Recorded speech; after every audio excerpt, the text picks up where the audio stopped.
Hey everybody, it's Fire On.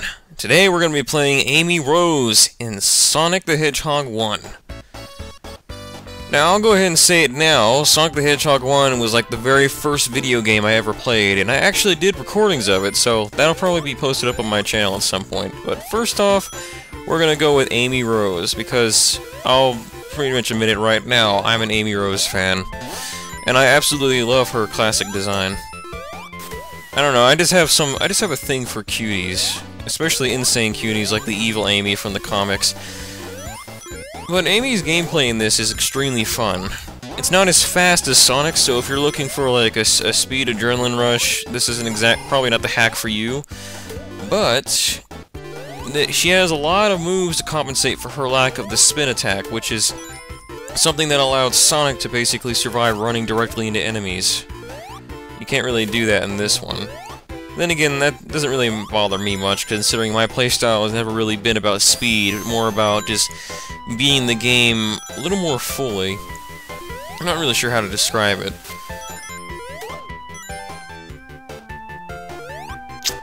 But gradually throughout this playthrough, you'll probably get to see some of her abilities. I'll explain them when the moment's a little more appropriate, because I pretty much beat Green Hill Zone pretty quickly. First act pretty much done under 2 minutes.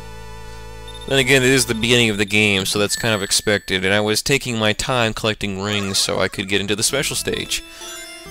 Now, I'm not really sure how to describe Sonic 1's special stages. I mean, I used to think they were the hardest, and that's still true somewhat, because of how unpredictable the special stages can be because of the mechanics. However, I've recently gotten a lot better at them. I mean, the hard part to me is really just holding on to the 50 rings till the very end of the act. When you get in the special stages, it's kind of a snap when you know the routine and you memorize the layout. First one's not very complicated at all. It's a short trip to the center of the special stage. Other ones, though, get a lot more tricky, to the point where you want to pull your hair out just because of how frustrating it is.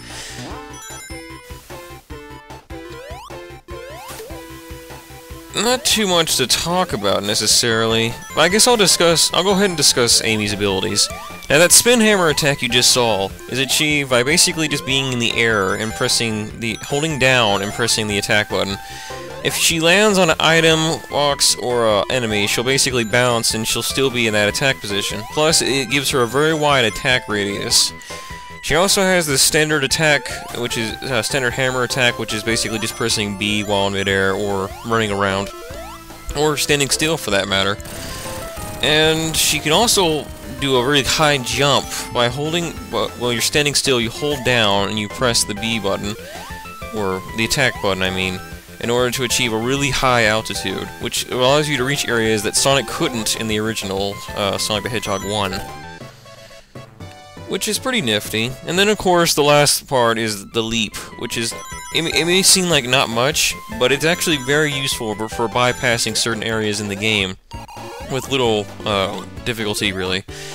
It's not too apparent in the early stages, but in areas like the Lava Zone and Scrap Ring Zone, its use is very highlighted. But that's not going to be until a while from now, so that's not really much of a concern. Pretty much, I handle Green Hill Zone pretty easily. I mean, not too much of a challenge, because I eventually memorized the enemy locations and all that. Didn't give me much trouble at all. And we're off to the special stage. Now, this is where things start to get very tricky, because there are at least 2 other special stages that follow a similar pattern. Where you're trying to get to the main room, but there's this long passage, and along the way you might get fooled into jumping into those passages where the goals are. Some of them are easier to spot, but other ones are just long enough for your eyes to be fooled into thinking it's a passage towards where you need to go, when in reality it just leads into a goal, which will end the special stage, obviously. But this isn't my most hated one. My most hated one is going to be up around next episode. Because, yeah, this one was kind of a snap, really. And now we have 2 Chaos Emeralds. Bingo.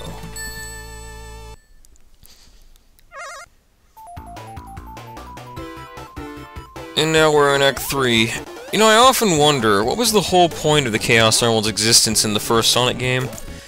I never really figured that out, considering that they don't make you go super, nor do they seem to have any real energy properties.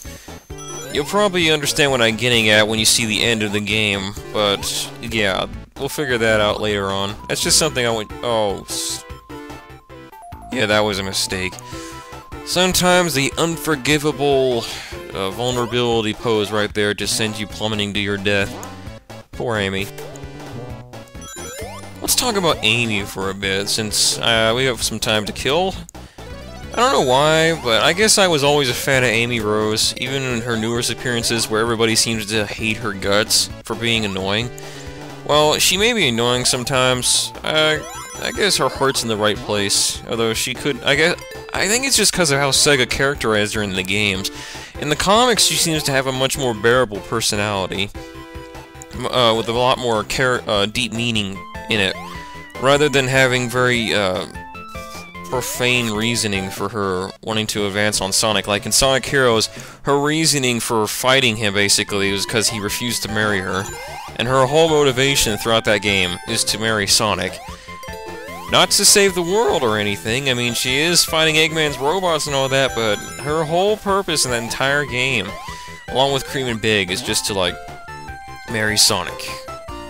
And that was kind of Sega's fault for characterizing her like that. That's probably why everybody doesn't like her much. But I always had a thing for Amy. I'm not really sure why, but she's always been my favorite female Sonic character. And as soon as I saw her classic design in Sonic CD when I got around to playing it in Sonic Jim's collection, very cute. And now the cutie's gonna beat the shit out of Robotnik in this giant ball machine.